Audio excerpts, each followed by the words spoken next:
Praise his name. Well, thank you all for sharing tonight. God bless you. And so thankful for his presence this evening. Amen. Thank the Lord. All right, I want you to turn with me to James chapter 4. In James chapter 4. If I were to say you can count on everything but, what would you fill in the blank with?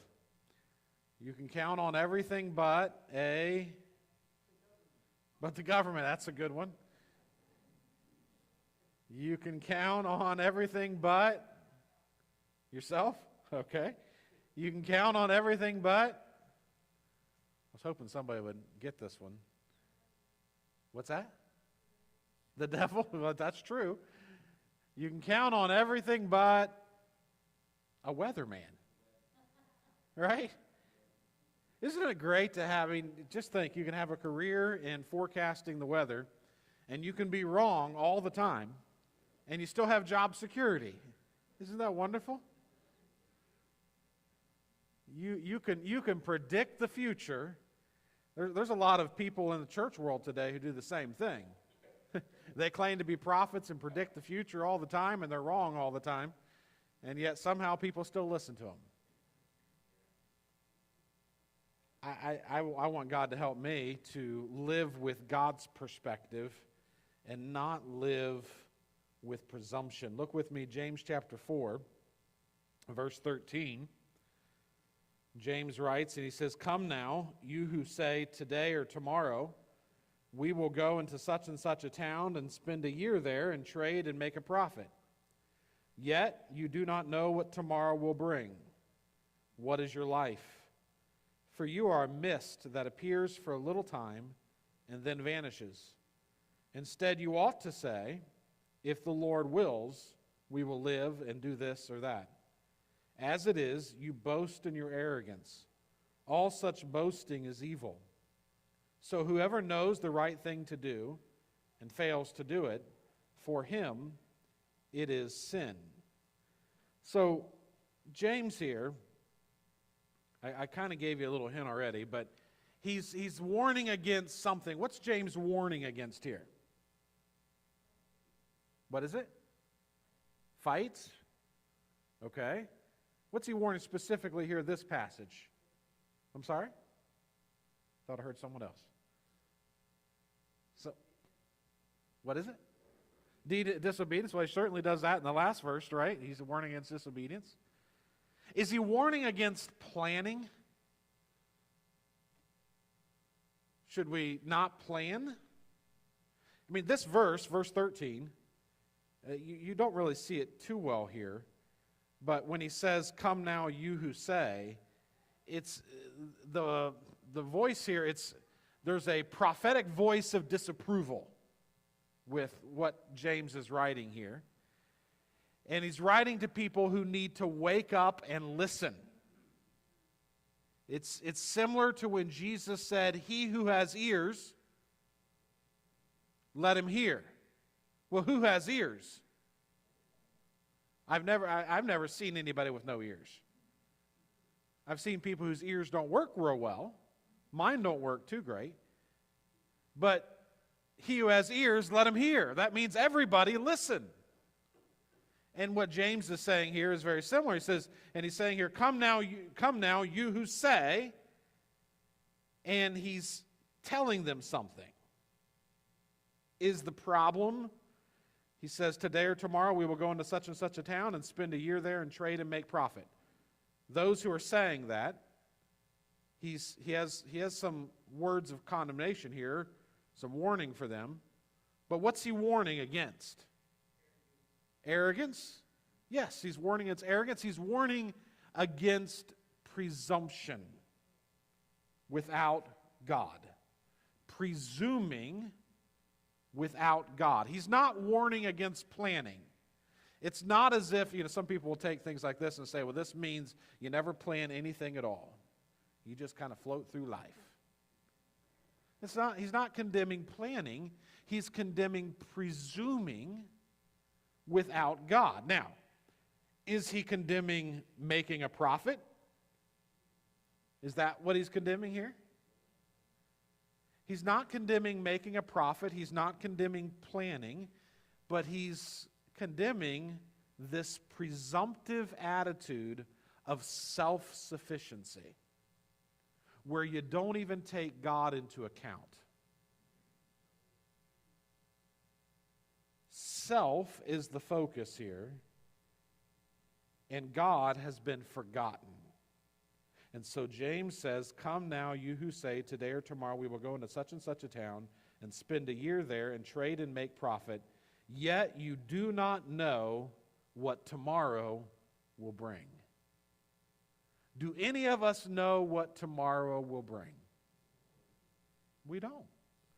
Oh, we think, I think that tomorrow morning I will wake up and I will take my kids to school, I'll drop them off of school, and then I'll proceed with my day.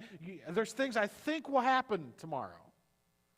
But the reality is our lives can be changed in an instant, right? The danger here is this prideful self-sufficiency where self is the focus. And really, James has said a lot to people here in the book of James that he's spoken a lot about wealth. And one of the tendencies that people who make money have is they can begin to think they are solely responsible for what they have. It's their wisdom, their business acumen, their investment strategy, their hard work. And all of those things are great unless you begin to think you're solely responsible and you forget God. There's nothing wrong with being wealthy. There is something wrong with being wealthy and forgetting God. And when you forget God, then you begin to forget everyone else. Now, probably none of us have to worry about being wealthy. But the reality is we are wealthy compared to the rest of the world. And all of us need to remember God. Everything we have comes from God. And so this boasting here that they have, this boasting about tomorrow, it reveals their arrogant attitude. Yet you do not know what tomorrow will bring. And then James asks, what is your life? For you are a mist that appears for a little time and then vanishes. You see, these people who are boasting about tomorrow, they're going to go somewhere, they're going to make all this money, they've forgotten God, they don't know what tomorrow holds, and they have forgotten that life is but a vapor. It's but a mist. This morning, when I took the kids to school, traveled up 13 here, and just up the road here, we hit this spot where it was really foggy. But you know, when I came back through, and when you came tonight, that fog was gone. This morning you couldn't see real well, but it's gone now. And life is but a vapor. On your way home tonight, many of you will pass a graveyard going that way. And all of us are headed to a graveyard someday. And life is just a vapor. It's a vapor. It's a mist. I couldn't help but think about, I mentioned a few weeks ago, but I've been kind of doing in my own reading, I've been kind of diving into Ecclesiastes a little bit, and eventually I'll preach through Ecclesiastes. But in Ecclesiastes, the preacher, Troy, when he preached a couple weeks ago, he preached from Ecclesiastes. And the preacher there in Ecclesiastes says, vanity of vanity, all is vanity, says the preacher. That word in Hebrew, it's the most used word in Ecclesiastes, and it's the most difficult word to translate. It's hevel in Hebrew, and it's breath or air, and sometimes a vapor. It can be translated as meaningless, depending on the mood of the speaker. So it's a difficult word to translate. It's used 38 times in the book of Ecclesiastes. And you get to the end of Ecclesiastes, and it's vanity of vanities, all is vanity, says the preacher. Abel, in, of course, Cain and Abel, you remember. Same word, hevel. His life was short, was just a vapor. His brother killed him. And you get to the end of Ecclesiastes, and what does the writer of Ecclesiastes say? The end of the whole matter is this, right? What is it? Anybody remember? The conclusion of the whole matter in Ecclesiastes. Fear God and keep His commandments. The writer of Ecclesiastes, perhaps Solomon, had everything. He tried everything. He had money, he had women, he had all kinds of stuff. He tried it all. Wisdom, had it all. It was all vanity. It was all vanity. It was all just breath. It was all just meaningless, seemingly. And James here reminds us that life is a vapor. It's here today, gone tomorrow, and his question is, what is your life? For you're a mist that appears for a little time and then vanishes. And so if we're just a mist, if we just have a mist for a life, it's short, what should that cause us to do? It should cause us to fear God and keep His commandments. That's what it should cause us to do. It should cause us to have a God consciousness, to realize that we can't presume upon anything. We must keep God at the center of our life. And that's the perspective here that James is driving us to, is pointing us to. And so he tells us the perspective we ought to have. In verse 15, he says, instead, you ought to say, if the Lord wills, we will live and do this or that. Now, that's more than just a nice words to say. And sometimes things like this in the Bible can become just that to us. We can say, well, if the Lord wills, I'll see you tomorrow if the Lord willing. And it can just become kind of almost a tagline that we really don't think much about. But that ought to be our conscious attitude. Lord willing, we'll have church Sunday. We're planning to have church on Sunday. Lord willing. There's a difference in attitude. It's not just a slogan, it's not just words to say, but it's an acknowledgement that God is in control and you and I are not. It shows our dependence on God who controls. He controls both our opportunities and our outcomes. Because He is sovereign. He's in control. He's the boss. We're not. Now, again, James is not saying we can't plan. He's not saying we can't put forth an effort, but we do all of it by having God first in our lives. Doesn't mean we shouldn't work hard. Doesn't mean we shouldn't have plans. Doesn't mean that we have a pessimism about our lives or a fatalism about our lives. No, it means that we work and plan and we do it all with the perspective that He's ultimately the one in control of our lives and not us. Not us. God is not at our disposal. Do you catch that? Because there's a lot of people in the church world who treats God as if He's at their disposal. They'll tell you, just declare it. Name it and claim it. Tell God what God's got to do for you. No, God's not at our disposal. We pray, we ask, we keep Him at the forefront of our lives, and we do so humbly if the Lord wills. If the Lord wills. We don't dictate our lives to God. We humbly acknowledge our dependence on Him, and we go about our lives in dependence on God. So this is not some kind of pious addendum to just be repeated mindlessly. Lord willing, I'll see you tomorrow. Nor is it an expression of fatalism that excuses us for responsibility for our actions. Some people treat God's sovereignty as if it's, well, if God wants it to be done, it'll be done. You know, if the Lord wants the church to be cleaned, it'll be cleaned. Well, that may be true, but He may want you to run the vacuum. Right, Kim? Lord willing, I'll eat tomorrow. And I'm going to sit on my hands and I'm not going to go to work. I'm just going to wait on food to show up on my table. No, that's just a fatalistic attitude.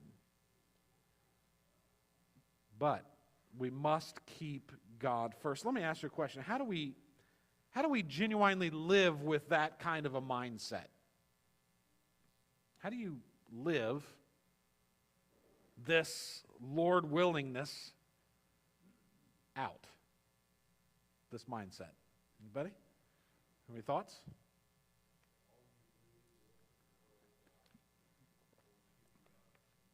Yes, everything you do it for the glory of God. Let me ask another question. Can you recall a time in which you had plans, but God changed your plans? Does that happen?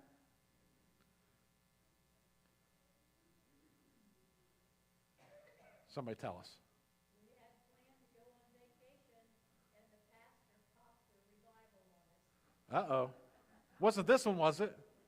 Oh, whew. Made my heart jump there for a minute. But was it ultimately for your better? You think?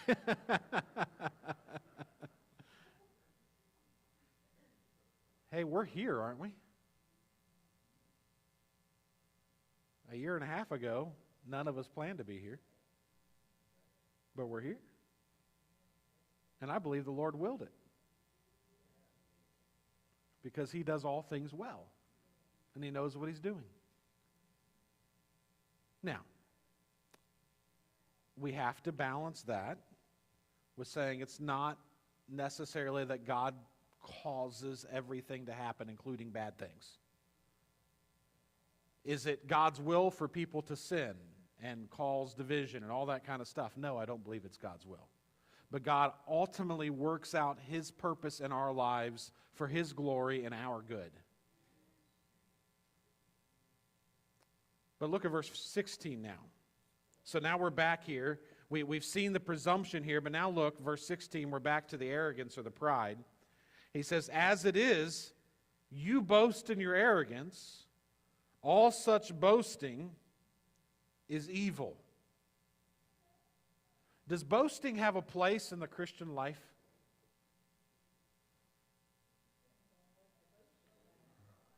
All right. Miss Evelyn got it. I was trying to trick folks, Miss Evelyn, and you nailed it. I couldn't slip it by you. Yes, boasting has a place in the Christian life. In fact, go back to chapter 1, verse 9 for a moment in James here. Chapter 1, verse 9 says, let the lowly brother boast in his exaltation. Anybody here been exalted by Christ? All of us have been, right? Every one of us. I'm going to boast in the cross. I'm going to boast in Jesus Christ. Brother Sherm boasted tonight about what God has done through his grandparents. And that was totally appropriate. Because it was boasting in Jesus. But the problem James is dealing with is boasting and arrogance. And James says this kind of boasting is evil. You ever met somebody who just loved to tell you about everything that they have done? Everything they built. Every building they build has their name on it. I could go on a political turn there, but I'm not going to. The White House doesn't have Trump on it yet, but it might before it's done. Right? That's the worldly way. Is you boast in your arrogance. Everything's about how great I am. And James says that kind of boasting is arrogance. That kind of boasting comes as the result of thinking you're self-created. You're the sole cause. And again, this is something that the rich especially struggle with. The lowly brother can boast in his exaltation because even though he's poor as Job's turkey on Thanksgiving Day, I don't know if James had or Job had a turkey, and if they celebrated Thanksgiving, but if he did, it'd be pretty poor after all that happened to Job. But can be as poor as can be. And yet, because they know Jesus, they can exalt. They can boast in Jesus. But the rich person who doesn't know Jesus has nothing at all to boast about. Why do you think pride in our plans is so offensive to God? Why is it so offensive to God? What's that? It exalts self. Here we are, these little ants here on earth, running around, beating our chests, talking about how great we are. And the creator of the universe, who says the earth is his footstool. Put your dirty old feet up on the... No, not that God has dirty old feet, but you know what I'm saying. What do you do with a footstool? You put your dirty old feet up on them, right? The earth is his footstool. And here are these little peons that are here for just a little bit. Their life is just a mist. And they're pounding on their chest saying, look at me, look how great I am. How does culture promote this kind of pride, presumptive boasting? How does our culture promote that kind of thing? Does it? I think it does, doesn't it? Worship of self. I mean, the shows, the commercials, buy this new car. Because if you just have this new Mercedes-Benz, you will be the cat's meow. And all the women won't be able to resist you because you went into great debt to buy a car that's going to be in a junkyard within 10 years. What would your life look like if you boasted in the Lord instead of yourself?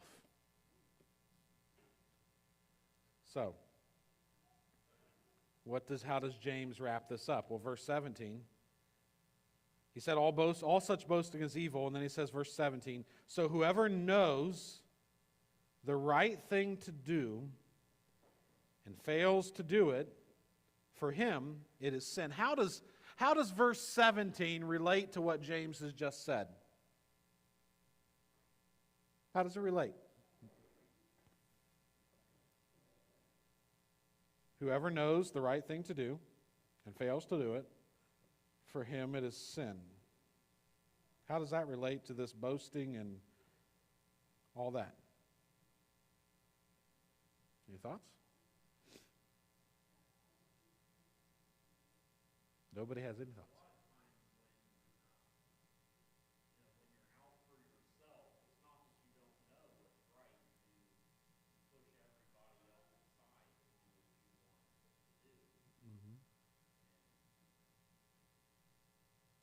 Good.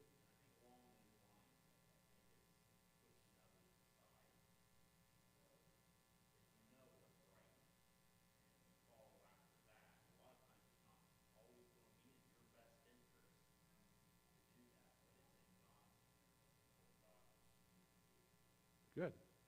Anybody have the King James Version here? Who's got the King James? You got verse 17. Read verse 17 in the King James. Therefore, to him that knoweth to do good and doeth it not, to him it is sin. All right. To him who knoweth to do good, to he who knows the right thing to do, fails to do it, for him it is sin. What is the good that we know we should do? No, I mean, there's lots of things, right? But let's just even think in this context of what we've just studied. What's the good that we should do? Okay? Are we supposed to be, what's James pushing us toward? He wants us to have God at the center, at the first of our lives, right? At the forefront of our lives. So the good that we know we should do involves confessing our dependence on God's will in everything we do. Right? If the Lord wills it, we'll do it. So, if you fail to do the right thing you know to do, is that a sin of commission or is it a sin of omission? Do you know the difference? Sin is not just the bad things we do. That's sins of commission, bad things we do. Sin is also the good things that we fail to do. That's a sin of omission. To him who knoweth to do good and doeth it not, to him it is sin. To him who knows the right thing to do, and you fail to do it, for him it is sin. So, sin is not just actions against God's will. Sin is failing to act when you know you should act.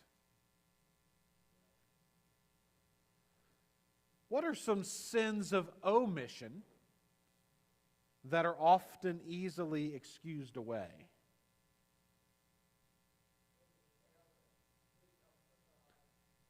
Mm-hmm. Yes, when you fail to speak up for God. Mm-hmm.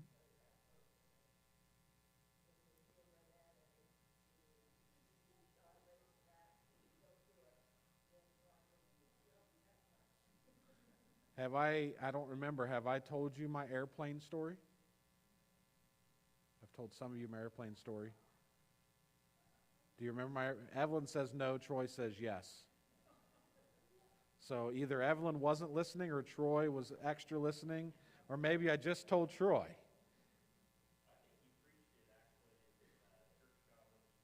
Maybe I did. I don't remember. I'm not going to take all the time tonight. But that exact thing happened to me.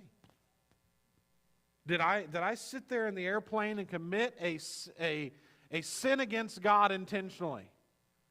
No, but I committed a sin of omission, where when I should have opened my mouth, I let fear and my own humanity, my personality, keep me silent when I should have opened my mouth. And as a result, I missed a golden opportunity to witness for Christ. It's not just the bad things that we need to avoid, it's the good things we need to do.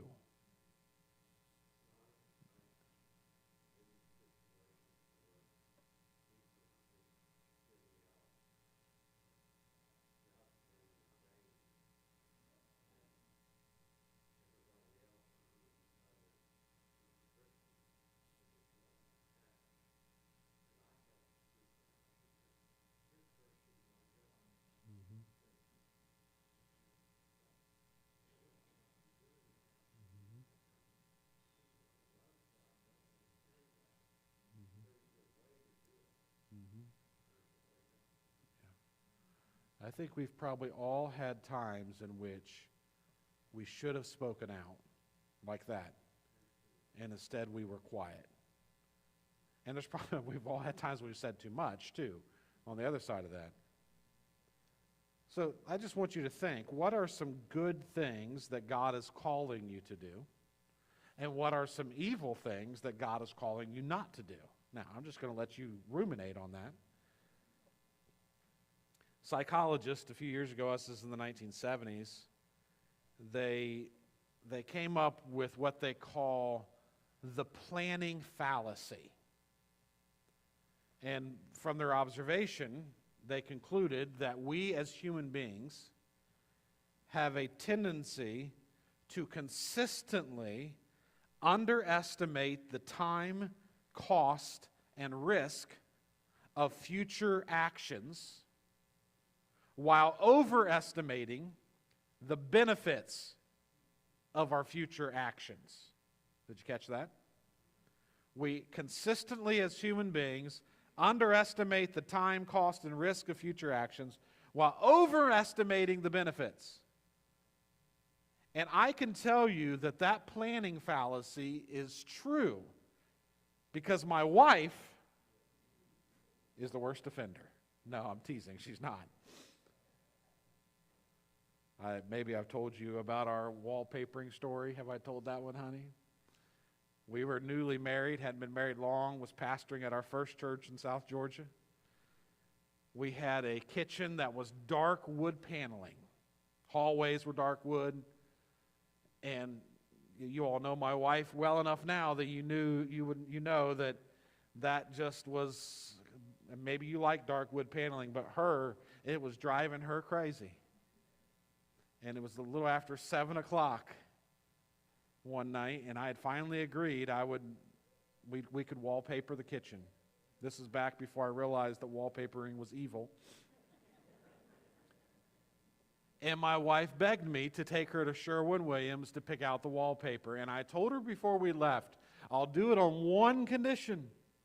Because even at that young time in our marriage, I knew what would happen. As soon as my wife got that wallpaper in her hands, she would not be able to resist hanging it. And I told her before we went to Sherwin-Williams, I said, honey, we'll go get it tonight, but I'm not hanging it tonight. Well, can you guess what I did that night? I hung wallpaper. We got home, and she told me, she said, it's only going to take a couple of hours. I said, honey, there is no way we're going to do this in a couple hours. She said, yes, we will. I said, no, we won't. She said, yes, we will. I said, I'll help you, but if it takes over 2 hours, you have to bake me an apple pie. Is this not what happened, Michelle? Oh, her mind's slipping. But we started hanging wallpaper, I think about 7:35, 7:45, somewhere in that neighborhood. And I went to bed, I think at 1:30. And the wallpapering was still not done. And my wife was still hanging wallpaper. Yes. And actually, there's more to the story. She woke me up not long after I went to sleep, and we lived directly behind the church, and somebody had pulled up in a truck and was trying to get into the church, and she came scared. This big old giant of a man was trying to get in the church, and she got me awake, so I went out to see what was going on. He made me feel small, and he was was more than a bit crazy. He was crazy, and before the evening was over, he had shown me his gun underneath the seat and a whole lot of other things. But it was all because of the planning fallacy. Because we consistently underestimate the time, cost, and risk of future actions while overestimating the benefits. Here's my point. Not to say that my wife was being humanly arrogant. That's not what my point is. My point is to say that in our human arrogance, often unintentionally, in our actions, we believe we can control the future when we can't. We don't know what tomorrow holds. All we know is the one who holds tomorrow. Who holds tomorrow. So what we must do as believers, and the right thing for us to do, is to entrust ourselves to the one who knows the future. And say, God, here's our plans. if it's your will, it will be done. But God, here's our will, here's our plans, here's our efforts. God, we're doing everything we do for the glory of God and not the glory of self. So, may God help us to submit our future to the one who holds the future.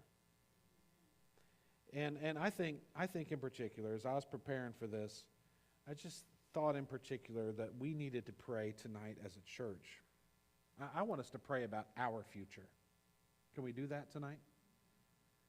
I want to close the service by us praying as a congregation concerning our future. And I'll just give you an update. Some of you maybe have wondered, where are we at as a church, building, hunt, all that kind of thing.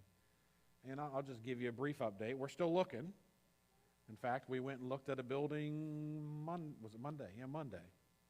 Saraville went and looked at a building Monday that's for sale. Be a wonderful building. If somebody wanted to donate a couple $1 million and then donate enough money for maintenance to keep up with it, it'd be wonderful. I mean, it'd be a dream. We could have church there, couldn't we? Those of you who've seen it. We could have church there. In fact, we could have church with about 1,000 people there. It would be tremendous. But it's too much for us, all right? The House of New Hope it's in the process of selling. They have a buyer. A couple of us have to go meet with the people who are buying the building next month to discuss renting after the sale happens, which it looks like it could go through in November. Is that right, Dave? What is it? October. Perhaps in October the sale could go through. And so there's uncertainty there, right?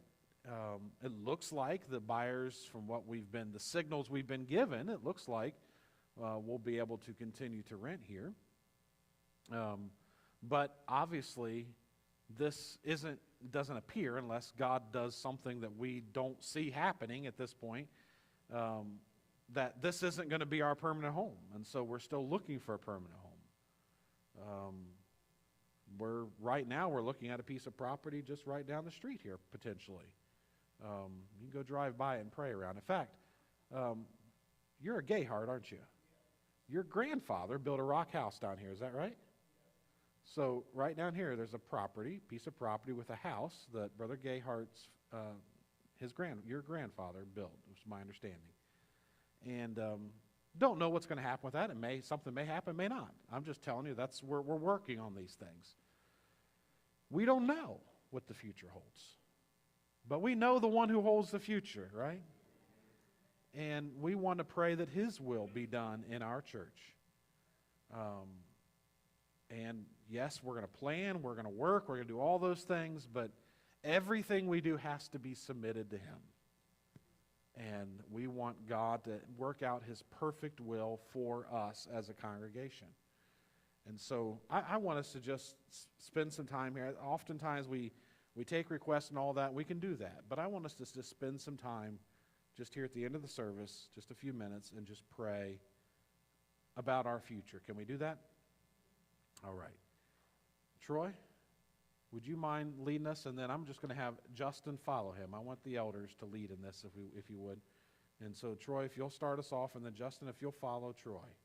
And let's all bow our heads together. You can stand if you want. You can kneel if you want. Whatever you want to do. You can stay seated. Doesn't matter. But I want us to pray together.